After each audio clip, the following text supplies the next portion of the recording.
Hi everyone, doctor जय Mehta from Mumbai. आज के वीडियो में हम स्पर्म डीएनए फ्रैगमेंटेशन क्या होता है ये एकदम सिंपल लैंग्वेज में समझने की कोशिश करेंगे। तो सबसे पहले मैं आपके लिए ड्रॉ करके देता हूं एक स्पर्म को। ये मैंने काफी बार मेरे प्रीवियस वीडियोस में भी ड्रॉ किया हुआ है सब लोगों के लिए, राइट। इस पार्ट को बोलते हैं स्पर्म का हेड, और स्पर्म के हेड के अंदर प्रेजेंट रहता है न्यूक्लियस। न्यूक्लियस वो पार्ट रहता है हर सेल का जिसके अंदर डीएनए या हम मराठी में जिसको बोलते हैं गुणसूत्र, ऑलराइट, ये प्रेजेंट रहता है न्यूक्लियस के अंदर। कम ऑन नाउ, अभी इस पार्ट को थोड़ा सा मैग्नीफाई करके देखते हैं, राइट। तो पहला वर्ड तो आपको समझ में आ गया, डीएनए ये इधर है, ओके। नाउ अगर आप डीएनए का स्ट्रक्चर कभी भी गूगल करेंगे ना, तो ये एक डबल हेलिकल स्ट्रक्चर है। ये देखो, समथिंग लाइक दिस। हर बंदे का डीएनए इस प्रकार से इंटरट्वाइंड रहता है, double helical structure. Please details में मत जाइए, पर ये बेसिक्स है, राइट। नाउ जब कभी भी स्पर्म का डेवलपमेंट होता है या स्पर्म का नरिशमेंट होता है, ऐसे पकड़ के चलिए, तो रिपेयर एंड मेंटेनेंस ये चालू रहता है बॉडी के अंदर। इस रिपेयर एंड मेंटेनेंस में कभी कभी ऐसा होता है कि स्पर्म का कोई एक स्ट्रैंड टूट गया, ऑलराइट, मान के चलो कुछ चल रहा है अंदर काम और वो स्ट्रैंड टूट गया।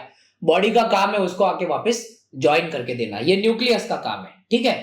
काफी बार ऐसा होता है कि नहीं नहीं, एक स्ट्रैंड नहीं, दो स्ट्रैंड टूट गए, ये भी टूट गया और ये भी टूट गया, ठीक है। कॉमनली हमारे भाषा में इसको बोलता है सिंगल स्ट्रैंड डैमेज या डबल स्ट्रैंड डैमेज, ऑलराइट।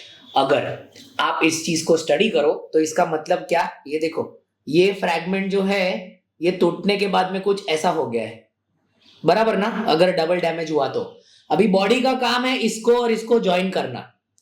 इस चीज को हम बोलते हैं फ्रैगमेंट, मतलब टुकड़ा।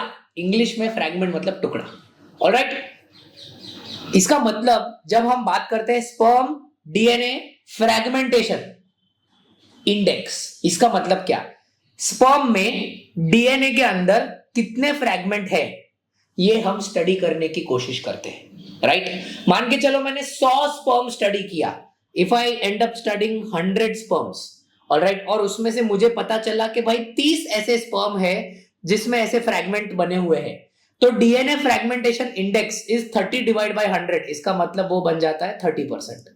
अंडरस्टैंडिंग? अगर मान के चलो 30 के जगह पे 25 है तो बन जाता है 25%। ये आपको ध्यान में रखना है। अब ये सब चीज जो मैंने भाषण दिया, ये पूरा चीज का इंपॉर्टेंस क्या है, देखिए। नॉर्मली हम जब देखते हैं तो sperm DNA fragmentation index ideally होना चाहिए 15% से कम। It should be less than 15%। इस चीज को हम हेल्दी बोलते हैं। अगर मैंने 100 स्पर्म को स्टडी किया तो उसमें 15 ऐसे स्पर्म रह सकते हैं जिसमें ऐसे फ्रैगमेंट्स बने हुए हैं। बट काफी बार हम देखते हैं कि मेल पार्टनर के सारे रिपोर्ट्स नॉर्मल है। हम बोलते हैं ना, मेरे सारे रिपोर्ट नॉर्मल है, तो भी मैं प्रेग्नेंट क्यों नहीं हो रहा है? ओके, सारे रिपोर्ट्स नॉर्मल होने के बावजूद अगर कोई प्रेग्नेंट नहीं हो रहा है तो हम डेफिनेटली उनको स्पर्म डीएनए फ्रैगमेंटेशन इंडेक्स करवाने को बोलते हैं।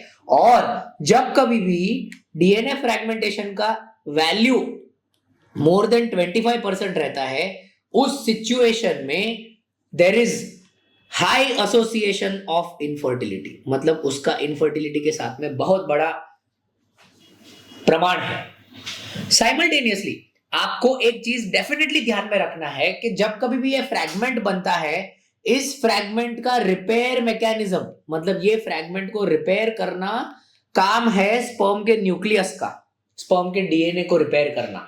बट कोई भी कारण की वजह से अगर ये नहीं हो पाता तो फ्रैगमेंटेशन का वैल्यू बढ़ जाता है स्पर्म्स में। और जब कभी भी फ्रैगमेंटेशन का वैल्यू बढ़ जाता है तो ऐसे सिचुएशन में डीएनए फ्रैगमेंटेशन इंडेक्स बढ़ जाता है, जिसके वजह से मेल पार्टनर्स को इनफर्टिलिटी होना बहुत कॉमन है, स्पेशली अगर डीएनए फ्रैगमेंटेशन इंडेक्स 25 से ज्यादा है। तो हमारे आगे के वीडियोस में ना हम डीएनए फ्रैगमेंटेशन इंडेक्स को लेके बहुत बात करने वाले हैं, उसका इफेक्ट क्या है, एम्ब्रियो क्वालिटी, प्रेगनेंसी लॉस, ये सब चीज को लेके, क्योंकि डीएफआई को लेके मैं सुपर स्पेशलिस्ट हूं अपने कंट्री में।